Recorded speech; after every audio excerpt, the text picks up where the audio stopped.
Well, the real causes of the crisis, it started in 2008, 2009, when the ECB, which refinances government debts, started refinancing them, taking into account the market prices for government debt. Previous to that, it had always refinanced government debt at its face value. So it was a change in the practice of the European Central Bank, which set off a disastrous dynamic within the markets, so that as people realized that there were these differences in market price were being taken into account by the ECB, so those differences got bigger and bigger.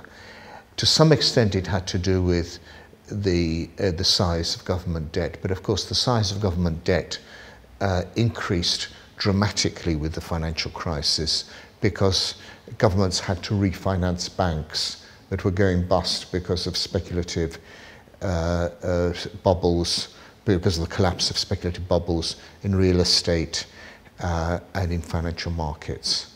So it was a coincidence of these factors, and the financial system in Europe is just hadn't been prepared for it.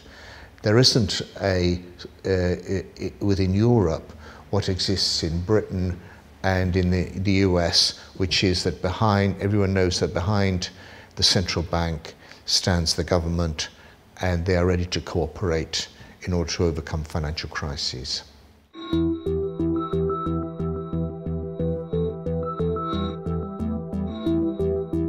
Austerity cannot solve the crisis. Austerity only makes the crisis worse. This is a fallacy which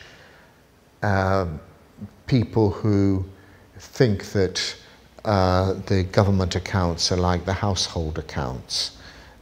This is the people who only know their household accounts may think that this is how that works. In practice, the government needs always to finance in a more adventurous way if it's going to keep the financial system stable.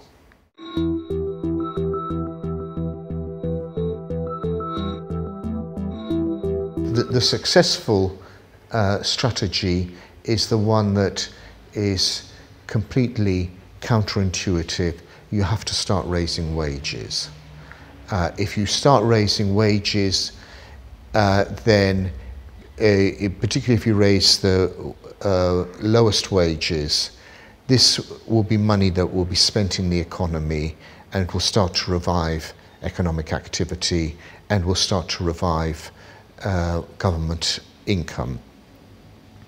Now, actually, this is very difficult to do in a free market capitalist economy, but you can still do certain things, like, for example, raising the minimum wage, like, for example, raising the wages of the lowest paid workers in the public sector, like encouraging full-time employment instead of the fragmentation of employment into part-time employment. This would have a positive effect on economic activity. So this is one thing. The second thing is, as I say, more adventurous financing arrangements or financial operations to sustain the market for government bonds. That is absolutely necessary, and it's necessary in order to keep banks from collapsing. We need to have this if we're going to have a strong financial system. And you need a strong financial system in order to support government finances.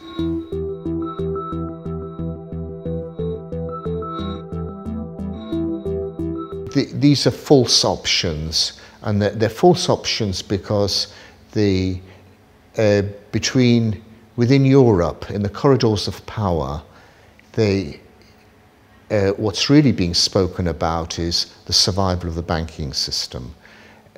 If governments default on their debts, then their banking systems collapse because the banking systems of Greece, Portugal, Spain, Italy have so much government debt.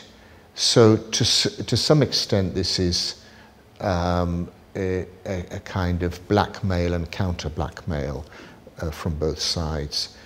It's not necessary to have austerity to stay within the euro. What you need is more adventurous, more innovative financing arrangements, which are at the present moment made very, very difficult by the restrictions imposed on central banks within Europe.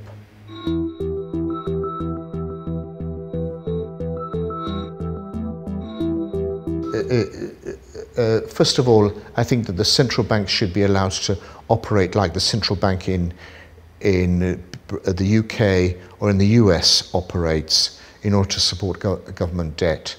Through that, the central bank needs to operate in such a way that it controls the financial markets, both through regulation, but also through its buying and selling within the financial markets to prevent the occurrence of speculation.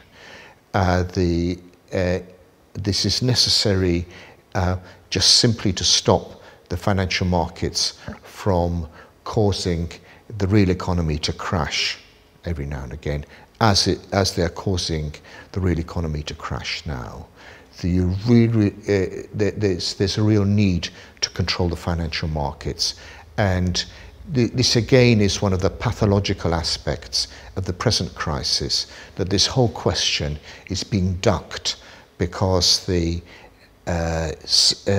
financial markets and the governments and the Troika are just obsessed with government debt.